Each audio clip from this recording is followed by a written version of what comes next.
అందరికీ నమస్కారం. నేను మీ నరేష్ కుమార్, ఎకానమీ ఫ్యాకల్టీ, తెలంగాణ. ఈరోజు మనం భారతదేశంలో వ్యవసాయ పంటలకు మద్దతు ధరలు ఎవరు ప్రకటిస్తారు, ముఖ్యంగా మద్దతు ధరలు ప్రకటించేటటువంటి సంస్థను ఏమని పిలుస్తారు ఒకసారి తెలుసుకునేటటువంటి ప్రయత్నం చేద్దాం.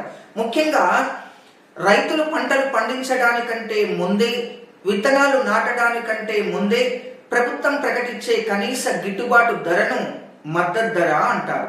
ఎస్ అంటే రైతులు పంటలు పండించడానికంటే ముందే, విత్తనాలు నాటడానికంటే ముందే ప్రభుత్వం ప్రకటించే కనీస గిట్టుబాటు ధరను మద్దతు ధర అంటారు. భారతదేశంలో మద్దతు ధరలను ప్రకటించమని ప్రత్యేకంగా 1957వ సంవత్సరంలో అశోక్ మెహతా కమిటీ ప్రభుత్వానికి సూచన చేసింది.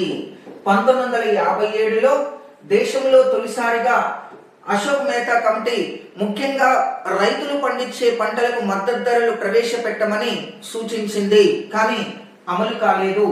1959వ సంవత్సరంలో రైతులకు మద్దతు ధరలు ప్రవేశపెట్టమని ముఖ్యంగా అమెరికాకు చెందినటువంటి ఫోర్డ్ ఫౌండేషన్ సంస్థ వారు కూడా భారత ప్రభుత్వానికి సూచన చేయటం జరిగింది, కానీ ఇది అమలు జరగలేదు.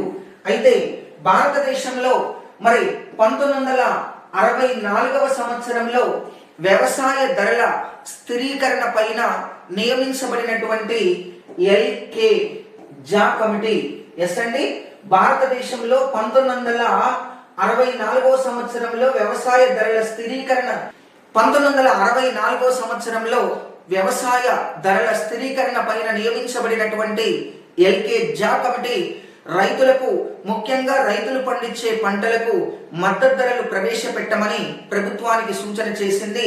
అలా ఎల్కే జా కమిటీ సూచన మేరకు 1965వ సంవత్సరంలో ముఖ్యంగా వ్యవసాయ పంటలకు మద్దతు ధరలను అందించడానికి భారత ప్రభుత్వం అగ్రికల్చర్ ప్రైస్ కమిషన్ ఏర్పాటు చేయడం జరిగింది.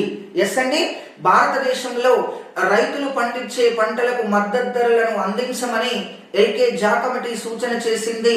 ఎల్కే జా కమిటీ సూచన మేరకు 1965వ సంవత్సరంలో కేంద్ర ప్రభుత్వం ఏపీసీని ఏర్పాటు చేసింది. అగ్రికల్చర్ ప్రైస్ కమిషన్ గా పిలుస్తారు. ఈ ఏపీసీని 1985వ సంవత్సరంలో దీనిని సిఏసిపిగా పేరు మార్చటం జరిగింది.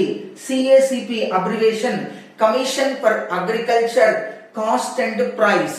ఎస్ అండి, commission for agriculture cost and price.